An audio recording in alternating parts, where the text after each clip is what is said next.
अस्सलाम वालेकुम। This is last chapter of chemo, chapter number 54 cancer chemotherapy. इसकी हमने फर्स्ट टेबल और लास्ट टेबल पढ़नी है, दैट्स इनफ। अब आ जाती है क्लासिफिकेशन एंटी कैंसर ड्रग्स।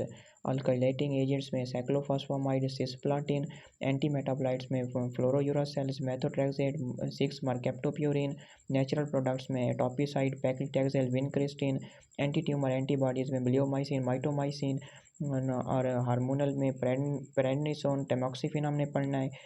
इसके अलावा मैं पीछे एक छोड़ाया था, प्रोटियोसम इनहिबिटर्स में बोल्टिज़ुमेब, कार्फिलज़ुमेब पढ़ना है। मिसलिनियस में अमेटिनिब और सिफॉक्सीमैब। इसके बाद आ जाते हैं 3-4 एमसीक्यूज़ करने, फिर हम लास्ट वाली टेबल पढ़ेंगे। वो पूछते हैं कि ब्लैडर कैंसर किसका एडवर्स इफेक्ट है। ये बीटा नेफ्थाइलामाइन, ये ड्रग याद रखनी है, ब्लैडर कैंसर खास करवाता है।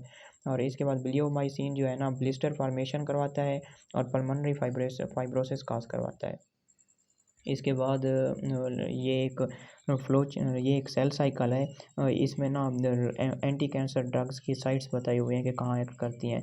लाइक माइटोसिस को इनहिबिट करने के लिए विनका अल्कलाइड्स ड्रग्स यूज होती हैं। विनका अल्कलाइड्स मीन के नेचुरल ड्रग्स जो थी, नेचुरल प्रोडक्ट्स यानी कि विनक्रिस्टिन, एटोपिसाइड्स और ब्लॉक माइटोसिस। इस तरह ब्लियोमाइसिन जो है ना ब्लॉक कर रहा है G2 फेज।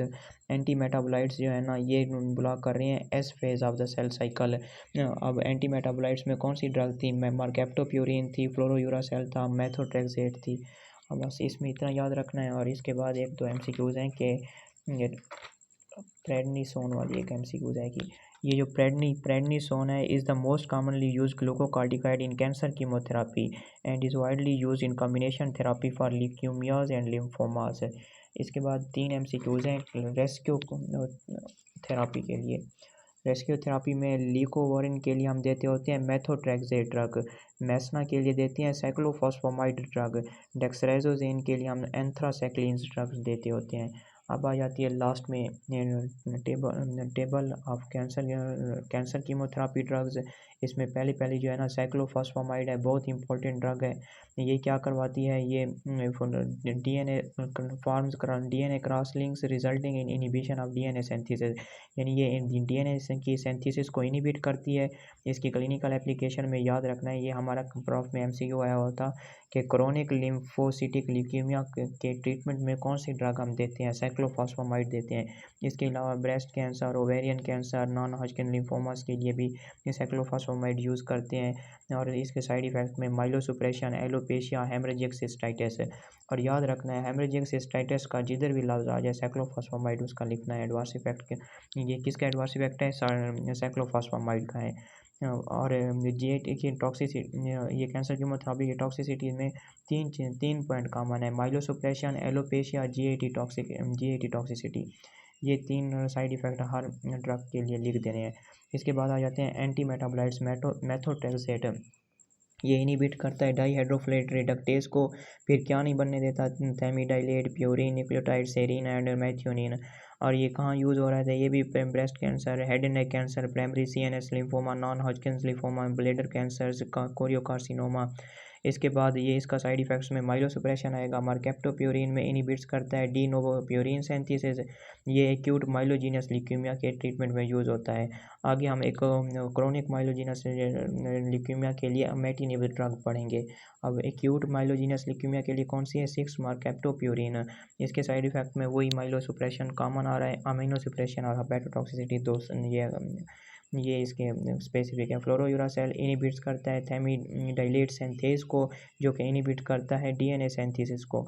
इस तरह ये भी GI cancer, breast cancer, head and neck cancer, hepatocellular cancer के लिए ये ड्रग्स यूज़ होती हैं। यानी कि बस हम एंटी कैंसर ड्रग पढ़ रहे हैं तो कैंसर के ट्रीटमेंट के लिए ये ड्रग्स यूज़ होंगी। मेनली ये breast, head and neck cancer और हॉजकिन्स और नॉन हॉजकिन लिम्फोमास होते हैं।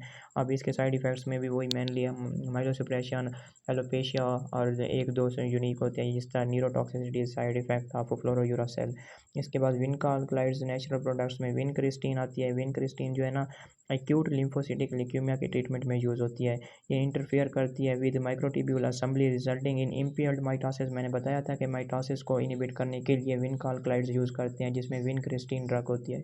अब यहाँ पर लिखा हुआ है एक्यूट लिम्फोसिटिक ल्यूकेमिया के लिए होगी विनक्रिस्टिन, अगर क्रोनिक लिम्फोसिटिक ल्यूकेमिया के लिए होगी तो वो साइक्लोफॉस्फामाइड, यहाँ पर मिक्स नहीं करना। इसके अलावा Hodgkin's and non Hodgkin lymphomas, Wilms tumours, neuroblastoma के लिए भी हम विनक्रिस्टीन ड्रग देते होते हैं।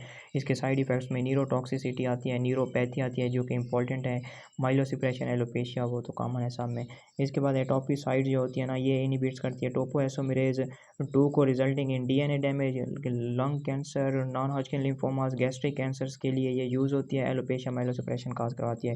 टोपोटेकन जो होगी ना ये इनहिबिट्स करती है टोपोएसोमेरेज 1 को और रिजल्टिंग इन डीएनए डैमेज। ये किसके ट्रीटमेंट के लिए यूज़ होती है? लंग कैंसर, ओवेरियन कैंसर के लिए और माइलोसप्रेशन काज करवाती है। इसके बाद पैक्लीटैक्सेल जो है ना ये भी माइक्रोट्यूब्यूल डिसअसेंबली में इन्वॉल्व होती है और इस तरह सेम जिस तरह विनक्रिस्टीन थी वो भी माइक्रोट्यूब्यूल डिसअसेंबली में इंटरफेयर करती थी। अब इसके बाद ये पैक्लीटैक्सेल जो है ना ये भी breast cancer, lung cancer, ovarian, prostate, bladder, head and neck cancer के ट्रीटमेंट में यूज़ होती है एंड काज माइलोस। इसके साइड इफ़ेक्ट्स में माइलोसप्रेशन, पेरिफेरल सेंसरी न्यूरोपैथी, ये याद रखना है। इसके बाद आ जाती है डॉक्सरोजो, ये एंथ्रासाइक्लिन्स, इसमें डॉक्सरो और बाइसिन और ब्लियोमाइसिन, माइटोमाइसिन इंपॉर्टेंट हैं। ये oxygen free radicals bind to DNA causing strand breakage, inhibits topoisomerase 2 interclass to into DNA. ये lymphomas, myelomas, sarcomas, breast, lung and thyroid cancers के ट्रीटमेंट के लिए यूज़ हो रही होती हैं और इसके साइड इफ़ेक्ट्स में याद रखना है एलोपेशिया, माइलोसप्रेशंस, कार्डियोमायोपैथी, पल्मोनरी फाइब्रोसिस। मैंने बताया था पल्मोनरी फाइब्रोसिस किसका साइड इफ़ेक्ट है? ब्लियोमाइसिन का। इसके बाद इमैटिनिब, ये जो है ना इनहिबिट्स करती है टायरोसिन काइनेज एंजाइम्स को, ठीक है ना। ये क्रोनिक माइलोजेनस ल्यूकेमियाज में यूज़ हो रही हैं। पीछे मैंने बताया था कि एक एक्यूट माइलोजेनस ल्यूकेमिया में कौन सी ड्रग यूज़ हो रही थी? वो थी सिक्स मार्केप्टोप्यूरिन। अब आ रही है कि क्रोनिक माइलोजेनस ल्यूकेमिया में कौन सी यूज़ होगी? अमेटिनिब। इसके साइड इफ़ेक्ट्स में fluid retention with ankle and peri orbital oedema, diarrhoea, myalgias, heart failure. इसके बाद ट्रस्टोजुमैब है। ट्रस्टोजुमैब इनहिबिट करती है एंडोथेलियल ग्रोथ फैक्टर को, ब्रेस्ट कैंसर के ट्रीटमेंट में यूज़ होती है। इंपॉर्टेंट एमसीक्यू है। इसके बाद कार्डियक डिसफंक्शन इसका साइड इफ़ेक्ट है। इसके बाद आ जाती है बिवैसिजुमैब। ये जो है ना ये इनहिबिट करती है वेस्कुलर एंडोथेलियल ग्रोथ फैक्टर्स। ये किसके ट्रीटमेंट में यूज़ होती है? Colorectal, breast, non small cell lung and renal cancer. इसके बाद ये इसके एडवर्स इफेक्ट्स में arterial thromboembolic events, gastrointestinal perforations, wound healing complications, proteinuria. Bortezomib जो है ना ये इंपॉर्टेंट एमसीक्यू है कि ये reversible inhibits chymotrypsin like activity of the 26S proteasome. ये एमसीक्यू 26S प्रोटियोसोम, ये बोल्टिजुमेब है इसके साथ एक्ट करेगी, इनहिबिट करती है chymotrypsin like activity of the 26S प्रोटियोसोम।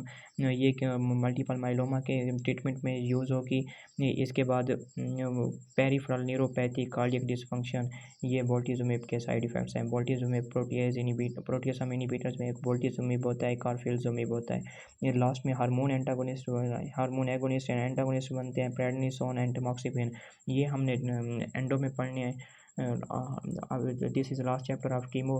अब एक आखिरी बात बताता जाऊँ कि कीमो के जितने भी चैप्टर हैं उनकी टॉक्सिसिटीज़ फिंगर टिप्स पे आनी चाहिए, बहुत इंपॉर्टेंट है। बस कीमो में यही कुछ करना है, अब आगे वाले चैप्टर नहीं करने। अल्लाह हाफिज़।